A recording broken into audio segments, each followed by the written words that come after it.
Hi guys, welcome to the channel and all my games here are my video game pickups for February 2021.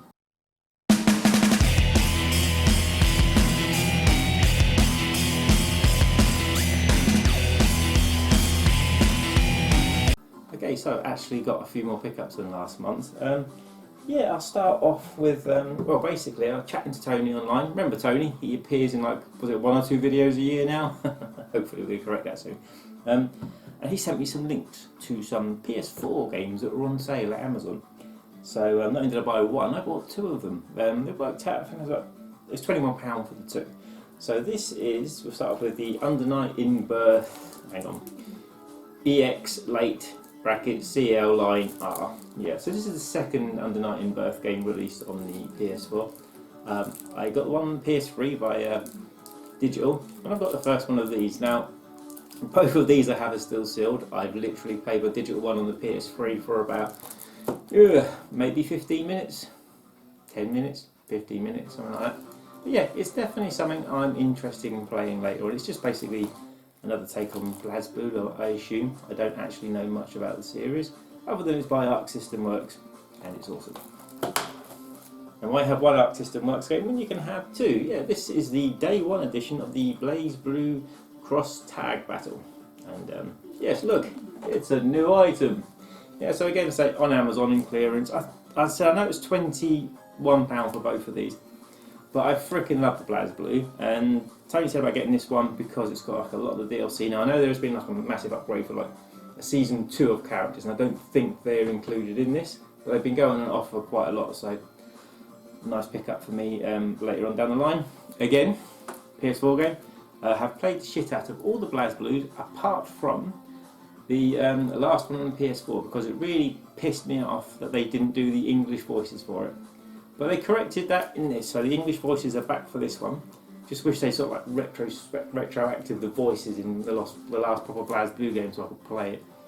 But yeah, so this one will stay sealed, so I've actually done that Blaz game. This game includes characters from loads of different rosters. You know, I think it's Angel, Heart, obviously BlazBlue and other stuff. Another 2D fighter, awesome. So regular viewers for the channel will notice that I do bundles with my buddy Reggie. Basically, I see stuff in America I want, he sees stuff in the UK he wants. We work out the value and we do the swaps. And so we did our second bundle in a couple of months, which is the most we've ever done. We normally do 1 bundle a year. But all 3 of these games are on my to bloody get list, and they have been for a while, and especially the first one, which has been shooting up in value. The first one is the King of Fighters Neowave on the Xbox. Yeah, so the reason I have this, not only do I love anything King of Fighters, but this is actually backwards compatible on the Xbox One. And even though it's an American disc and American disc is regional, of course you shove the disc in your machine, it downloads a file, and it works perfectly. And because of that, this has gone from a $10 bloody game to, I know it's got that price on there, but he didn't pay that. He paid $90 for this game. 90 poxy dollars. Pixie. Yeah, there's a little fairy flying about, whatever. But yeah, this is complete with instructions and disc. He thought it'd be funny by sending me a picture without the manual. I was watching you, Reggie. I knew it was there. But yeah, so I put about an hour into it. It's fantastic, it's great. The backgrounds are some of the best looking backgrounds on any King of Fighters game. I absolutely love the backgrounds, but the problem is the character models, where they're so old and so pixelated they look.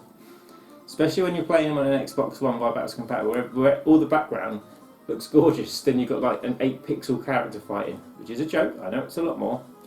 But yeah, last year this actually worked online, so I was looking forward to playing some of it online, to find out they shut the servers down just before Christmas. So yeah, but still, a really cool game, a really cheap ass boss, and Mai's in it. Mai's in it. Why would you make a King of Fighters game without Mai? 12! And the next one was really cool. Now, I did not know about this game until he put me onto one of the videos he did trillions of years ago, back when the dinosaurs were roaming the earth. And that is, well, basically, he knows I love Outrun. And he said, well, what do you think of kind of an Outrun on the sea? I was like, that sounds awesome. So I got the Bimini one. So yeah, this is another Genesis game. This has been on my to get list for about a year. And it was quite funny because when he knew I was on it, he basically went to the place where he sold his. and he bought this one for me. He was like sending me pictures like, there's 2 here, which one do you want? And of course, as always, he did me the better quality version of each one. The case was smashed, unfortunately, in the post on the way over it, but luckily I did have another one to replace it. Yeah, all in really good condition. Plays kind of odd, and complete with instructions. But yeah, so basically, I'd probably say imagine Chase HQ on the sea. Now, I did first level, no worries, that was pretty straightforward. That was basically chase him down, and then it was just Chase HQ in boats. And then I went to the second level where you just basically keep going around until you find an island. And I was going around in circles for ages and ages and ages, and I couldn't figure out where I kept running out of fuel. And I know there's something I'm missing, but it was just an initial play. And my initial thoughts are straight away is, why the fuck didn't this come out over here? This is brilliant. This is absolutely fantastic, and I'm really chuffed with it. And the last one is another Genesis game. Now this one, he knows, has been on my to-get list for 4 years. Now, 4 years ago, it was a $5 game. And lucky enough, one popped up on eBay. He managed to do a deal. He got it for, I think it was $50, because I know in America when you buy things you have to pay tax on top of it. I don't know, weird. And there it is. Blaster Master 2. Yeah, I freaking love this game. Now I love the first one. I did not know there was a Blaster Master 2 on the Mega Drive. Of course, being in England, you don't find out this sort of stuff until I watched GameSack many years ago. And I thought, my God, that looks fantastic, I need to play that. So yeah, so I said to Reggie about it, and we talked about it, and we did have deals in the past. This had never really come up. But the last few years when this had come up, the prices was just insane. And he was like, you know, dude, I found you one. He says, not in the best condition, but it's complete. And it's got the disc and the manual, and the disc, no, it's got the cart and the manual and everything. What do you reckon? So he showed me, I had to buy it now. Unfortunately, you know, I said, yeah, get it. Obviously after a day or two of I said, yeah, get it. Unfortunately, even though I had to buy it now, he clicked on it and someone had just done the buy it now, not the buy it now, just bidding it, so the buy it now disappeared. And just coincidentally, I said to him, well, keep an eye on it, see how it goes. Literally 10 minutes before the auction finished, I messaged Reg and I said, Reg, it's nearly finished and it's still quite low. And awesomely, he did one bid and got it. You know, because normally you put a bid in and you lose it by 7p or something on eBay. So yeah, this came, as I say, I had to make some concessions, but it's like a $150 game now. Fucking ridiculous. What is going on? Lockdown's going on, and still going on. Well, it's the 1st of March today, so I filmed this. It eases in a week today. So I got this, this box of manual, and I said concessions I had to make was a sticker on the manual, but I'm sure Goo Gun, is it Goo Gun I think it's called? Buddy Ali from the Retro Hunter recommends it, it's the best stuff ever. And then I've got like a cartridge does need cleaning up. You've got some writing on the side, there's writing on the back, there's a sticker there. Like an idiot, I touched the sticker and I've made the black come off. I can fix that with a Sharpie. I mean, every now and again I decide to like get round to doing all my games. I'll get a bunch of them, 20 of them, and I'll get my stuff out. If I doesn't need Google, obviously I'll clean them all up and everything. Clean the cartridge, open them up, clean the boards inside and stuff like that. Because some of the boards are starting to fail in games now. And it's becoming more and more common. But lucky enough, I say I keep all my boards really clean, so mine are okay. And if you're like me and have Mega Man the Wily Wars, keeping that board clean is a mission. It really is a mission. And you know, it's not a cheap one. And to this day, I still can't bloody get into it properly. I've played Mega Man Wily Wars 1, and number 2 I need to play a bit more. Sorry, I'm garbling too much. That video is going to come soon. Me and Tony are going to talk for days, and I know you want it.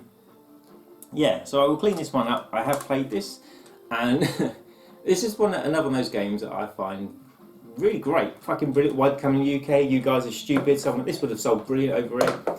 So if you play, I think Blaster Master 2. This is also, or the first one has just come out for PS4 and Switch in some special edition or something.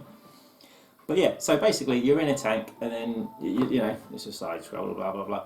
And every now and again you have to jump out of your tank to go down ladders, and you're a little shock trooper style guy, destroying bosses and opening doors and stuff like that. And I got to about the 3rd level, and it's absolutely brilliant.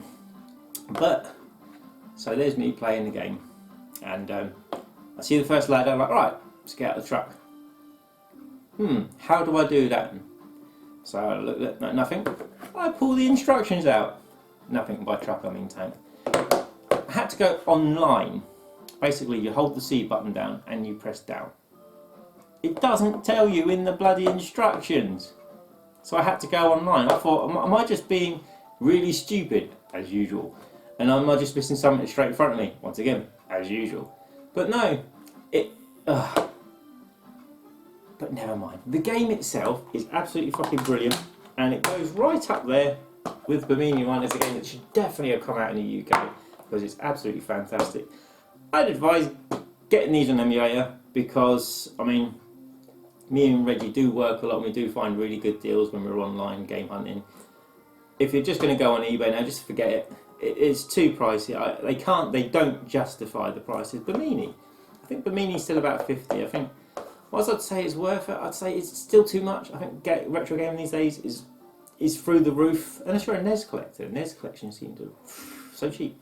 But yeah, so if you can get them on an emulator or get one of the multi-carts or the EverDrives or something like that, definitely give them a shot, because they are really, really good games.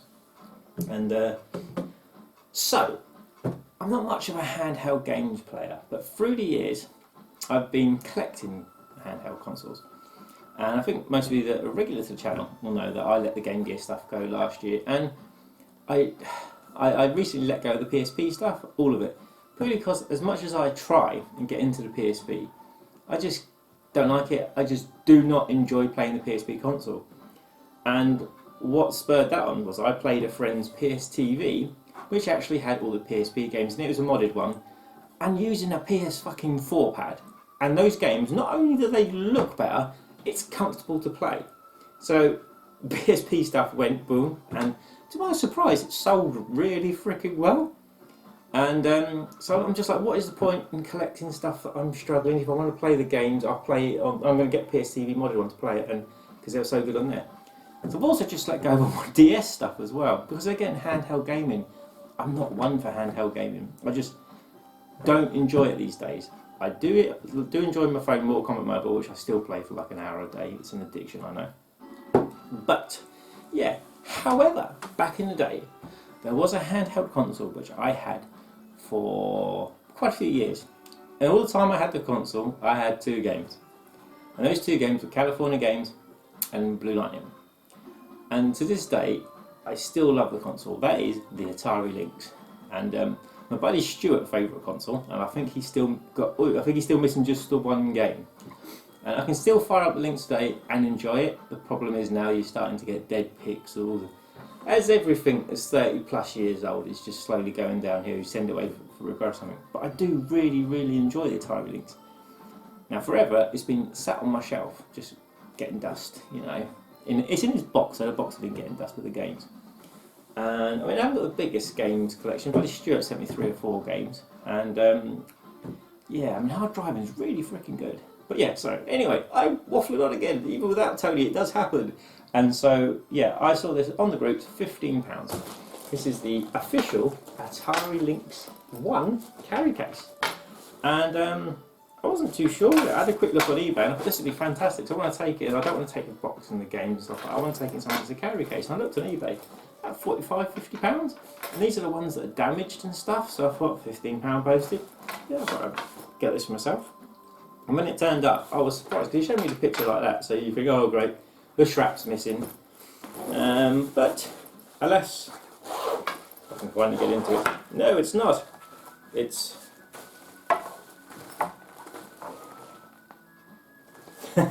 it's fallen off. I know it's here somewhere. So after a quick search, I can't seem to find it. I know it turned up with it, but it is here. It'll be in the house somewhere. I'll just have to find it. But yeah, so the strap basically is about when I find it, as I said. And you know, it comes pretty cool. It has compartment for the games at the top, which is clear. And you can put like your console, games, power plug, PSP, no PSU, and all that sort of stuff there. And yeah, brilliant. Nice and soft, nice and protected. Didn't smell too great, but then again, as I say, it is quite old. Yeah, and when I find the strap, it will be complete. R2D2 sound. Right, stay. Good one. So this month I decided to play some N64. Now, I've only got the 3, red, yellow and white. So you plug it into the telly, because that's amount of times in the past on my N64 I've put in an RGB cable and thought, oh my god, nothing's working, it's broke, what's going on? But no, of course, it's not the cable, it's the fact that the N64 doesn't support RGB in the UK. So I start playing Rogue Squadron and it just looks so bad. So I spoke to my buddy, Ugh. So I spoke to my buddy Adrian. I said, what do you recommend? And he said, well, the best quality picture you can get is with an S-video cable. So I went online. I went to the console shop that's known, I'll leave a link there, I can't remember their name, sorry, for doing these cables. And I bought a fully wired S-video cable for the N64. And even though I have the Panasonic V10, HD TV, it has S-video on the side, which isn't that common. But yeah, so I plugged this in, and it's probably the slightest incremental update you can imagine. It's better, yeah, as even Adam Crockwell describes it, but slightly. So yeah, I spent some time playing on the Rogue Squadron. Adrian came around, we played a few games, but yeah, I think the actual picture quality puts me off playing the N64 image quality. Sorry. And so I've looked into like HDMI mods and how it's look better and stuff like that, but they're so expensive. Or you can get the little boxes that go in the back.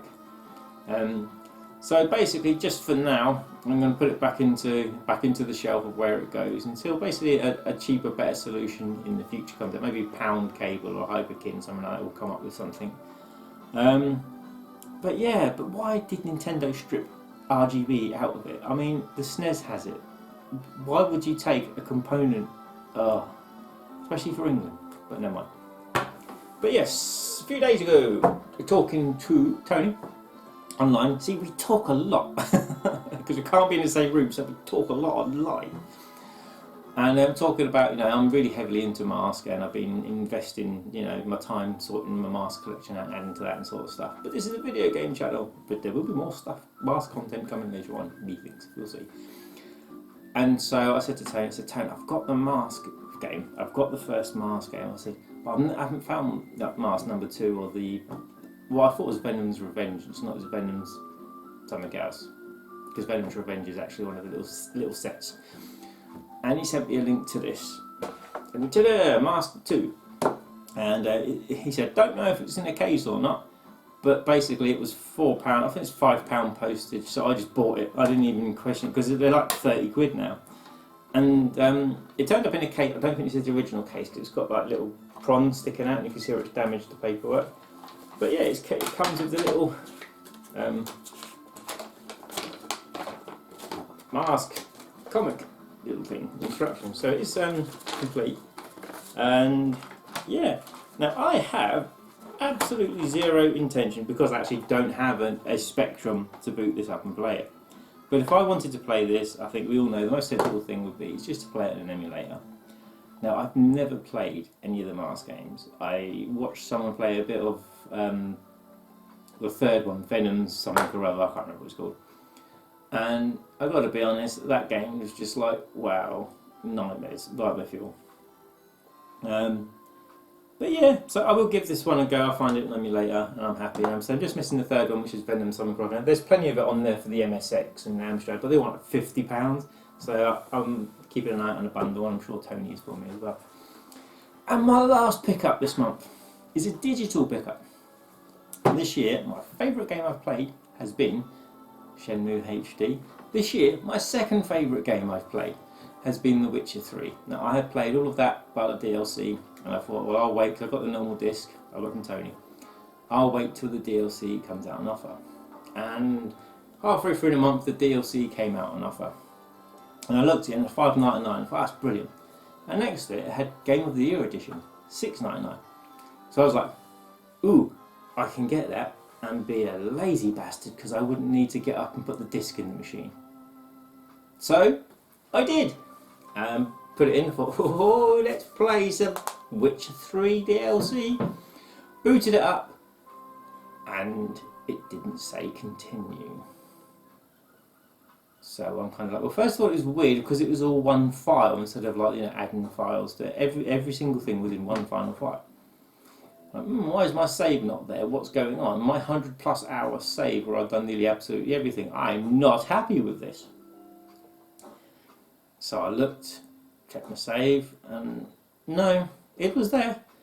So I'm like getting frustrated at this point. I thought, shit, I do hope I haven't lost my save. But no. So I went onto the forums at CD Projekt Red. Who's not having a good time this year, are they? They really ain't. Even though I fucking love The Witcher 3. So what's happened is because The Witcher 3 Game of the Year edition is classed as a whole new game, things are different, and therefore the save doesn't carry over. So the Witcher 3 release doesn't have to carry the same save file as the Game of the Year edition, because the Game of the Year edition has all bug fixes and everything like that if you bought the disc, on the disc. So they've justified it by saying your save won't carry over on the Game of the Year edition. Pissed off me was, but still I love The Witcher, so I just fucked that, deleted it, and I bought the season pass for £5.99. I mean, let's be honest, I played what, 12, 13 quid, which is still £25. You know, it's £25 normal. It's still a lot cheaper than just the DLC ones. But I was so annoyed I couldn't get back into The Witcher 3, so I give it a rest for a while. But it's not the game. It's not Witcher 3 that's the problem. It's fucking CD Projekt. Why would you do that, you fucking morons? Yes, I'm very irritated. So just a warning: if you've played The Witcher 3 and you've got ReFire in it and you want to upgrade and get the ones with the DLC, you see the disc, you see it out and off for £6. I'll get that. Be prepared to start from fresh, because your save will not carry over from normal Witcher 3 to Game of the Year edition. So yeah. So we've ended the month on a rant, and it's 1st of March today. These are my February pickups. But anyway, guys, thanks for your time to watch the video. Please, any comments down below, just say hi, anything whatsoever. Take care, and I'll catch you soon.